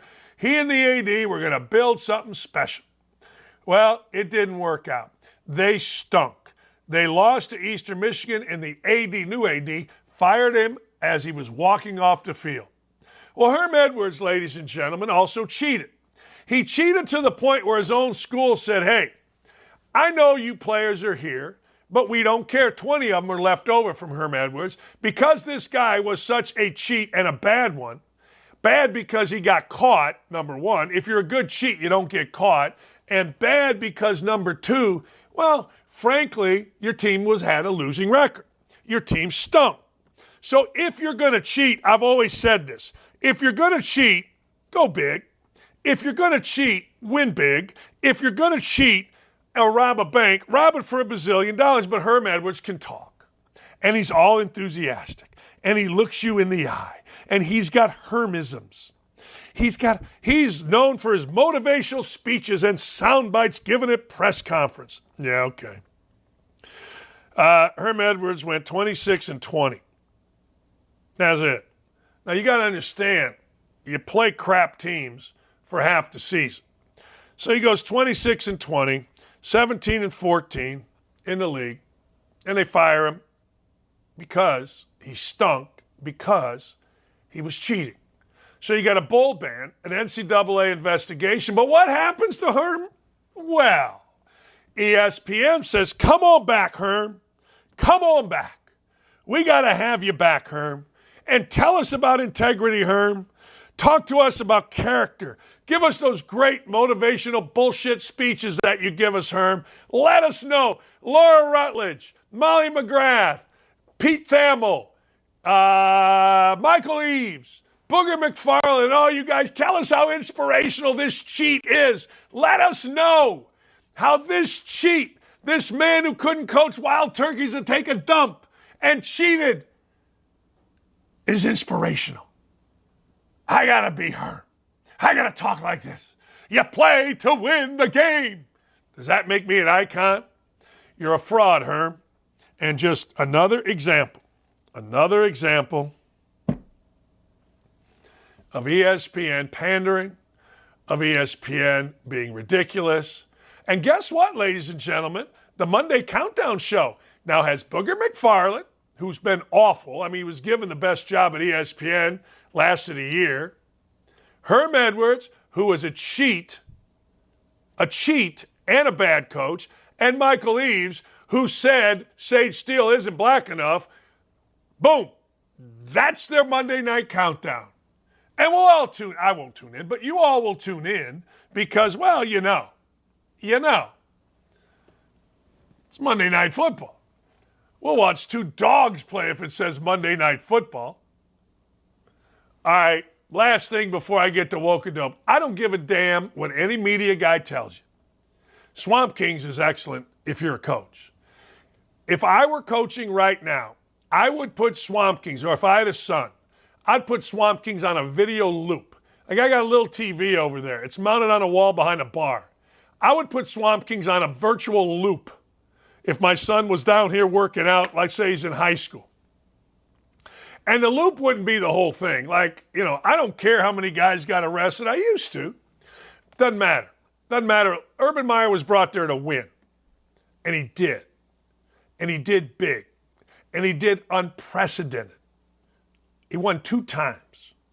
Now, at Florida, a place they had won 1 in 100 years. And when you look at the players like Brandon Seiler and others, of course, we see Tebow here. You look at all these guys, man, did they work hard for it. Man, did they get after it. And I was talking to Urban yesterday. He said, it brought a tear to my eye watching this. Because, man, when you're going through it, you know it.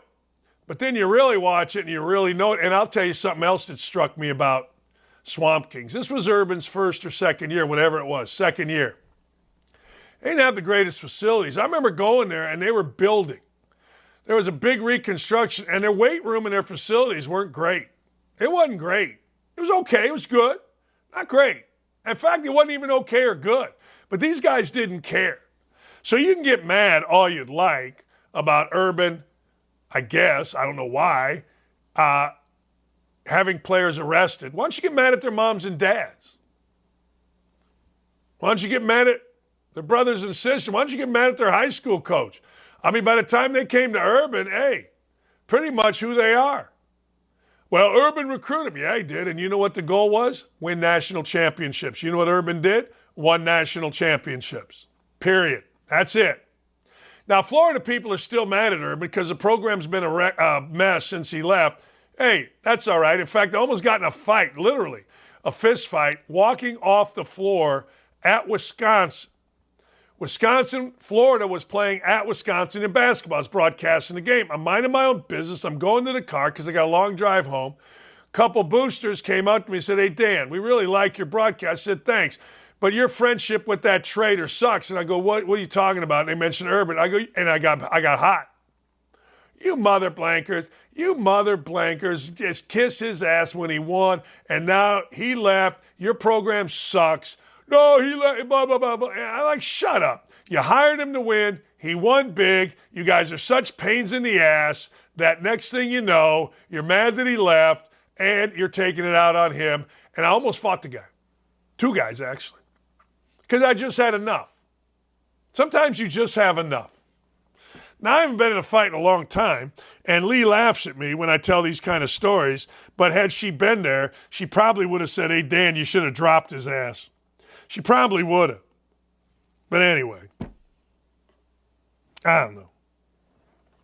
I nominate Jen Gritty as beer czar.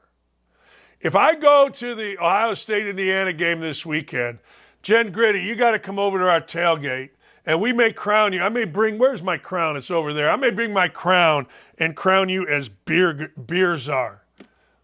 Mike, hey, Dan, did Urban ever lose to Michigan? No. No. I'm the czar of truth. I am. Boy, does that look good. All right, boys, girls, give me the woke and dope of the day. What's going on in Wokey and Dopey? Sorry, you almost lost your 67 Corvette in a fire, Mr. President. How about that? Hawaiian rental. This is in reference, for those of you that don't know, to Joe Biden saying and comparing himself and making it about Joe Biden. This is about Joe Biden saying, well, I can understand how you lost your home, your family, and everything. I almost lost my cat and my 64 or 67 Corvette in a house fire. Really? It wasn't a house fire. It was a little fire in the kitchen that was contained, and the firemen were in and out in 20 minutes. But hey, Mr. President, you make it about you. That's what you should do. I think so. Who doesn't think so? And if Mr. President Biden, I hate to even say those words, I'm glad that Hawaiian Rental is making fun of him because it's so absurd. And if you vote for this guy again, you have no empathy. Remember when he went on that Charlemagne show and that Charlemagne guy cowered when he said, hey, if you don't vote for me, you ain't black. So a white middle-aged dude tells young African Americans, if you don't vote for me, you ain't black. And that Charlemagne guy just took it. Biden has some kind of control over everything. I don't know if he's giving out payments to everybody, but good for Hawaiian Rental. I don't know if there's a Hawaiian Rental around here, but if I ever go back to Hawaii, I'm going to Hawaiian Rental. What do we got next? Man, I look good today. Black does me right. Double D likes the mocha. What's next? Oh, I like this. Who's the guy in the middle? Oh, Steve McQueen. The three coolest Americans who ever lived all have a mugshot. It kind of makes me want to get a mugshot. I'm not going to lie to you. It kind of does. It kind of makes me want to get a mugshot. Look at Trump. You know who the guy is on the left? Lee asked me. She goes, who's this guy? I go, Frank Sinatra. She goes, are you crazy? Steve McQueen on a motorcycle made women want him and guys want to be like him. And Donald Trump, I got to tell you, I wonder if he consulted somebody before he took this. How should I look? Should I smile? Should I act like I don't care? How should I look in a mugshot? Trump's got more money than God. He's got people around him. I wonder if he consulted with somebody. If he did, it'll come out. Hey, man, how should I do my mugshot? I don't know. Seems like that would be something you would consult because you know it's going to be the most famous, the best picture everywhere. Everywhere. You know it's going to be out there. That is three pretty cool cats. Now somebody's going to get mad. Oh, yeah, all white guys. What are you going to do? Who's next?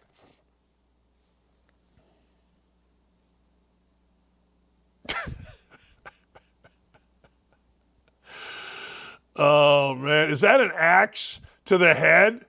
What is that, Nick? Am I seeing an axe to the head? I don't know. I ain't mad at it. Look at the Democrats. You can always put together a picture of deranged Democrats. You can. You can always do it. I don't know what to tell you. You can always do it. That's pretty funny. Oh, that's a Shining. Yes, yes, yes, yes. Here's Johnny. Yeah. I always wished I could put my eyebrows up higher. I used to practice it because Costanza said it. If you want to really not work and you want to look like you were, always look aggravated.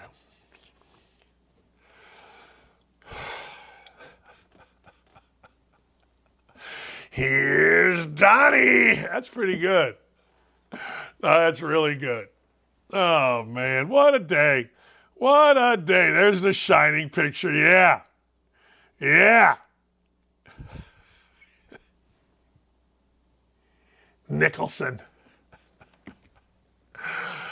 Oh, man, college football is here. I think we're going to have the Bear on to talk about who we should bet on. Probably should get Hammer. Hammer's like the king. He gets a degenerate bet going. And, of course, Sage Steele going to join us on Wednesday. Hope everybody had an absolutely great time on the show. Thanks for all that came out on the YouTube chat. Thanks to all of you that have supported us. Of course, Nick too, Dylan, Ryan. Hey, Ryan, send me the video from our golf outing. I want to put it on all kinds of social media as I'm starting to pay these things off. But anyway, I hope everybody has a wonderful, wonderful week. By the way, Kent Sterling and I, at 11 o'clock right here, probably 11:10 by the time we get started, are going for, about 45 minutes, all local on the Colts. It's called Two Big Brains. We've got to get that on the OutKick channel. That's good stuff. Two Big Brains. Go to YouTube, Two Big Brains, search me, and you will find it's coming up here in about, 10 minutes. I don't know if Kent's outside. I don't hear the dog barking, so maybe he's not. But anyway, thanks to everybody, Gary and Aaron. Aaron, I let you down this weekend. I'm very sad about that. Second round in a golf tournament, I completely crapped the bed. Joe to the C, Van Pasterman, the Otter Creek, King Nuts, Joe, Keith M, Rick Bungle. Let's see, Uncouth, Gritty, Chat, and Beer Czar. Yeah. All right. Samuel King. We got Gary Matthews, Rudy JPG, Known Unknown, Brad Buffington. Yeah. Last thing before we go, this just popped up. A new poll of Americans say Joe Biden is too old to be effective in his second term. You think? Really? No, really. Oh, but Bernie Sanders is endorsing it. Well, look, I'm old, but I ain't that damn old. Have a great afternoon, everybody. Don't forget Two Big Brains coming up right here at 11:10.